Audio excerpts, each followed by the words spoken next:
Hello, everyone, and welcome back to another reaction of The Mandalorian. We're on our road to the Mandalorian and Grogu film. I'm your host, Ronan Jaina, here with Lance Geekdreams. Lance, how you doing, man? I'm good.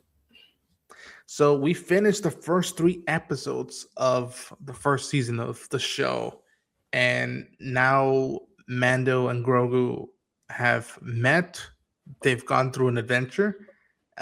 They were separated for a hot minute, and in Mando's humility, he found his humanity and decided to like not just run away with his rewards. He was like, "No, I gotta protect that kid." There's this inner code thing, and I Literally, love, I love that literally just a hot minute. It was literally just a minute.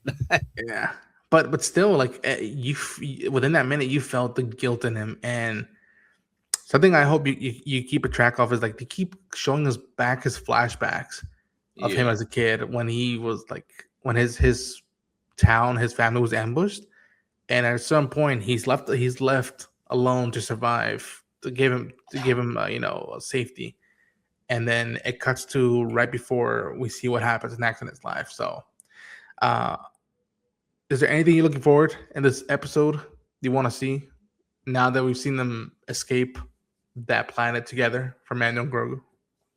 I just want to see where the story goes next. Like, who's the overarching? I know that the guys who want Grogu for themselves are going to be after him, but I just want to see how they go about it. Yeah, we shall see. We shall see. Heads up, I think this episode is one of my favorite episodes in the show, but it's also now very what's the word? I don't want to just lean into controversial, but this episode still has people talking because of the after effects in the meta sense outside of the shows in universe. What's happened outside behind the scenes that we've all now heard of, and you know what I mean once we get into the episode.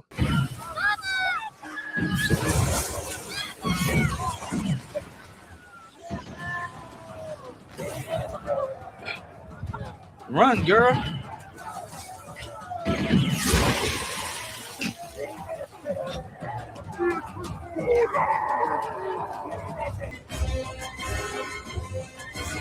So she's from Westworld, if I think. If my memory's right, I think.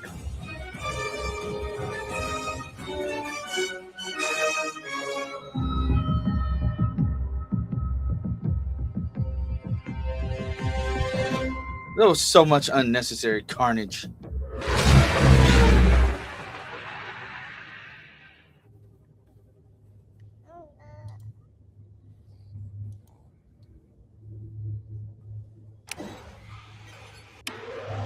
Stop touching things. Look at this part. Look at this. Look at this.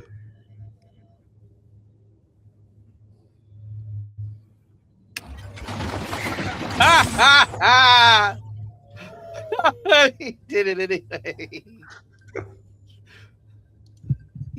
Let's see. Sorgan. Looks like there's Kids, no starport. the kid is funny. The kid is funny. Population density. Real backwater scuggle, which means it's perfect for us. Now listen, I'm gonna go out there and I'm gonna look around. Shouldn't take too long. Now, don't touch anything. I'll find us some lodging and I'll come back for you. You stay right here. You stay. Don't move. You understand? Great. Of course he doesn't.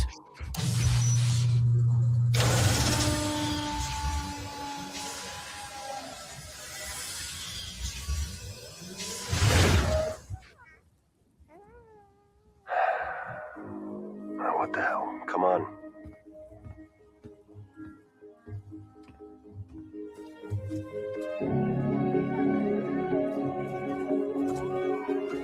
This part was a big deal for me because I was like, "Yo, we got a live action version of this." Because right now they're gonna pass through a He's so tiny. I know, right? Like, what if somebody just runs up and like kicks him? That's a lost cat. Like a We cat first- bat? Yeah, that's a lost cat. So we first see those characters in Rebels. Is that Gina? Carano? Yeah. Yeah, her who shan't be named. So that is Yoda, right? No, that's not Yoda. No, Welcome, no. travelers. So wait, Can I interest you in anything? it's a race of Bone Yodas. broth for the little one.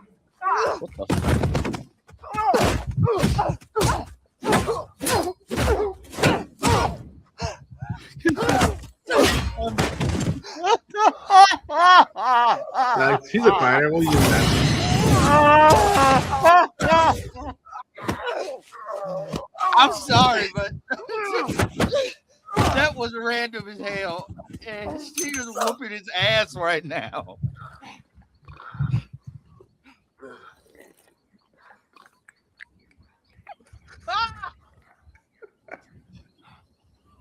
You want some soup? Some of my action mopping up after Endor. Mostly ex-Imperial warlords. They wanted it fast and quiet. They'd say Hey, pause it real quick. No support. I think what made it funny was it's just like the score cuts completely out and it's just grunting the whole Yeah. time. So if you close your eyes and all you hear the granted, that was a nice fight. They should have kept the score going behind it because Yeah. Can I feed him? Sure. Are you hungry? that was an animatronic, right? Mm-hmm. Can I play with But it him? looks real, huh? Sure. How long has it been since you've taken that off? I Yesterday. bet you it's stinking now. I mean, in front of someone else. Well, get your horny. She wants some man. Horny self. I wasn't much older than they are. And instantly already, you see him taking off his helmet. And it's like, whoo. Oh, we don't see his face? Because it's not Pedro. Well, it's not the probably that, but also the code is that you don't take the helmet off in front of somebody. It's like a vow. ATST. Imperial Walker. What's it doing here? I don't know. This is more than I signed up for. Bad news. Can't live here anymore. What? Why? Nice bedside manner. You think you can do better? Can't do much worse. I know this is not the news you wanted to hear, but there are no other options. You took the job. That was before we knew about the ATST.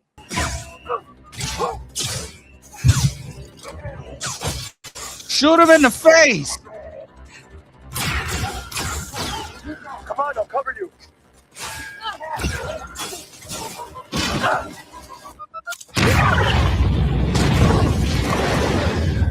Or do that. That works too. Yeah, that works. I hope the plan worked.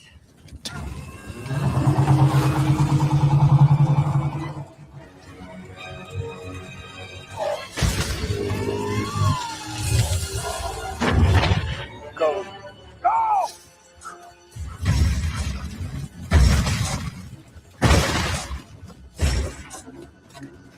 And these things aren't usually scary, but the way they make them look and feel in this episode is like, whoo. Yeah, terrible aim.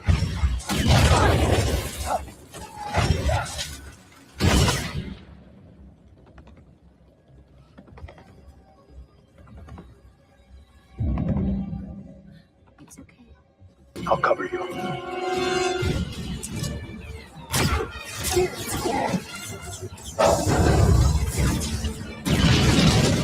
Oh,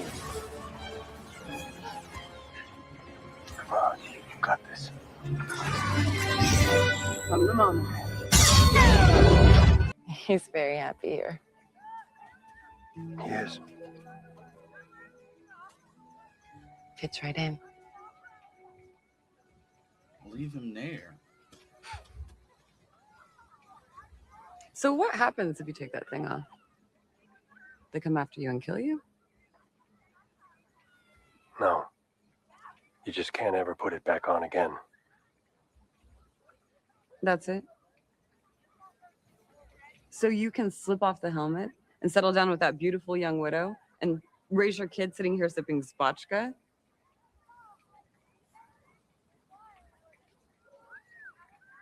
You know, we raised some hell here a few weeks back. I'm leaving him here. Oh. Traveling with me. That's no life for a kid. I did my job. He's safe. Better chance at a life.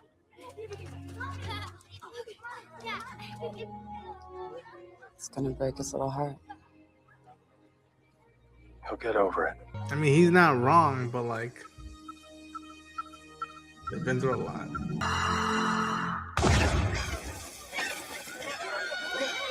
Go get the kids. Dude, you should have seen all of us. We're like, what the fuck are they gonna do?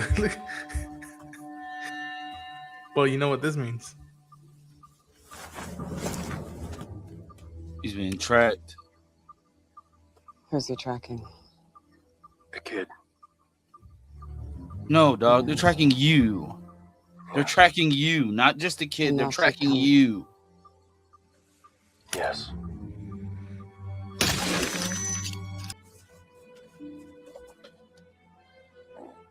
I miss you so much.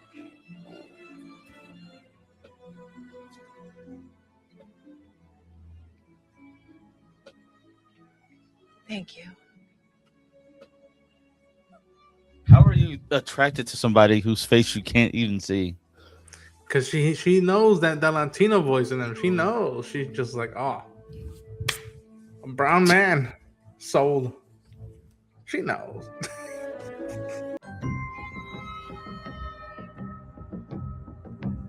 I like how that was seemingly a contained story, but like I thought, they are going to still be coming after him, and that's going to bleed into the rest of the episodes until we get to the ultimate climax of it all. Yeah. Folks, that's episode 4 of The Mandalorian. Lance, how'd you feel about it? Because, yeah, you were glad that, it was a self-contained story.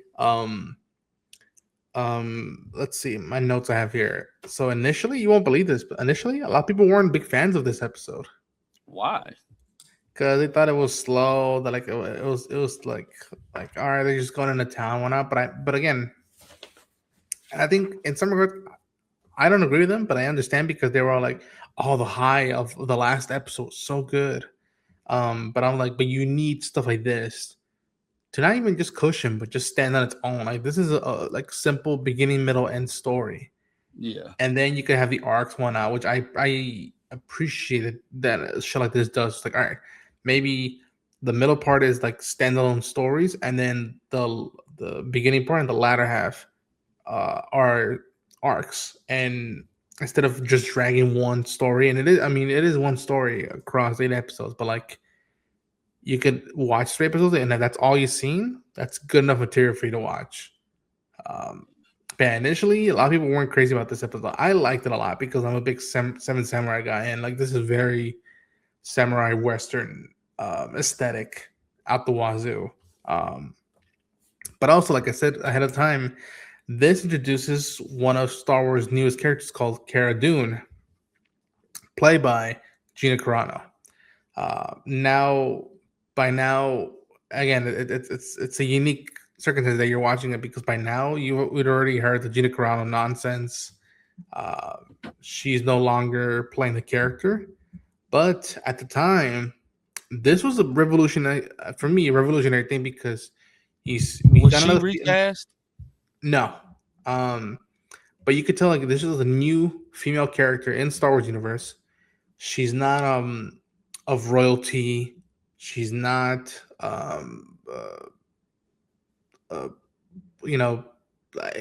she's not of what we're used to seeing in Star Wars, and she looks built. She's an ex-veteran of the rebellion, and now she's either gone AWOL or like just put aside the cause and played by someone who's a fighter turned actress. And I'm telling you again, before all the controversy hit, this was a revolutionary, like to me, a big deal thing for me. And to be quite frank, I like the character of Cara Dune. I like the character of Cara Dune a lot.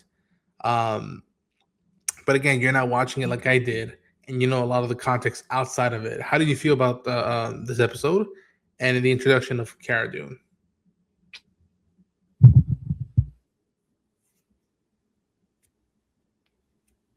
Well, I thought the introduction to Cara Dune was freaking hilarious because of how they did it. But she seems like she was a cool character. Like immediately, like she linked up with Mando, and they found that common ground. She helped him out, and I can appreciate that. She seems like she would have been a good ally to keep having around, like just a good character to keep having around in like the Star Wars mythos of it all. Like just have her there. But I mean, we all know what happened with that. So it's sad to see. She seems like a really good character. So it's sad to see that it ended up going down this way. Yeah.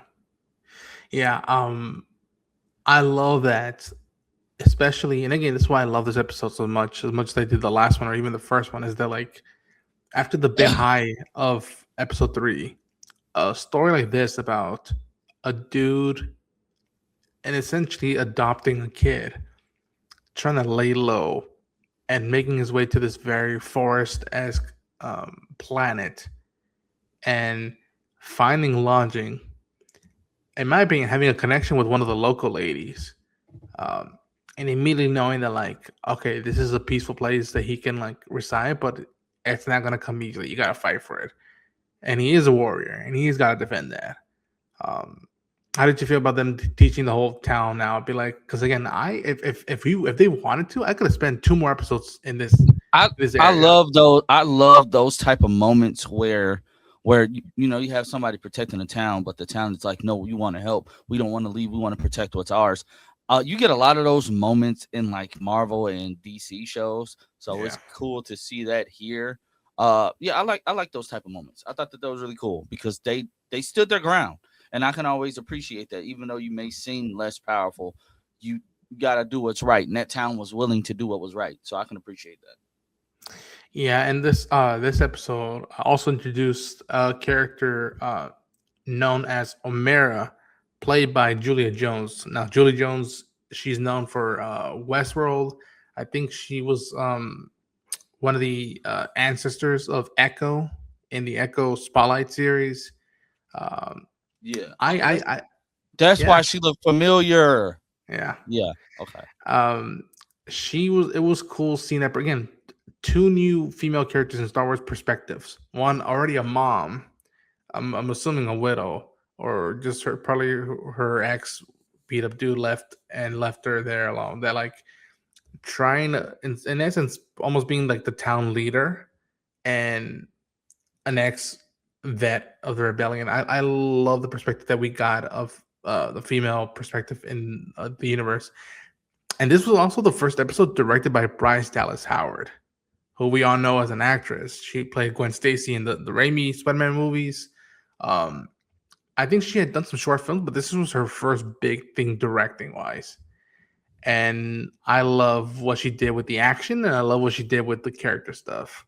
So I was very impressed that, like, in the making of, they said, like, oh, this was a tough one to like throw at someone who's never really done it that big before, and still make us connect with the characters that like maybe they could settle in this place. Maybe we could see the rest of the season in this location, have them like live this life, but like also knowing that like as peaceful and as beautiful and as powerful the fight is, at the end, the threat won't stop coming.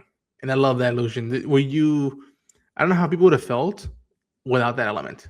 Like the notion like this is too good for them. That like they, as much as we would want this life for the characters, them wanting it would put the rest of the town in harm's way. I think I love that thread of like they won't stop looking for the kid. So I give props to Bryce Dallas Howard. And if we spend more time with the show and you spend more time in Star Wars, I'll bring her up later on, because now where we're at right now in 2026, Bryce Dallas Howard is one of my favorite new things added to the universe in a variety of stuff. And when we get to other stuff, I'll let you know about that. Okay. But overall thoughts on episode 4 of The Mandalorian, Lance? How are we feeling? another banger. Like this show has really captivated my attention. Like I should have listened to y'all when it first came out. But you're doing it now. You're doing it now before the big movie. That's all that matters, right? Like that's all that matters. I'm doing it now. I'm doing the work. I'm doing the work now. So that's all that matters. Yes. Folks, that's our thoughts on episode 4, Sanctuary of the Mandalorian. Thank you, Lance, for taking the time out of your day to check out this episode. Please let people know where they can follow you. Anywhere you see Lance Geek Drums, that's most likely me. Right now, all my attention is focused on Michael 2026. Be out in a couple of months. So yeah, go watch those videos. Yeah, do that for me. Appreciate it. And also, you can watch us every Tuesday live on his channel, Lang Syndrome on Party Nation, his podcast, weekly podcast live stream. But yeah, folks, tune into the channel, subscribe, like the video, comments down below. What you think of the episode? Did you like it? Where do you rank them on the season of Mandalorian or even the show? And yeah, folks, the road to the Mandalorian Grogu film continue onwards, and we're halfway through the first season. And I think by the time we end this season, if Lance still likes it, we keep going forward. And who knows, maybe our crew might get bigger. And I'm just teasing that right now to see how it comes into fruition.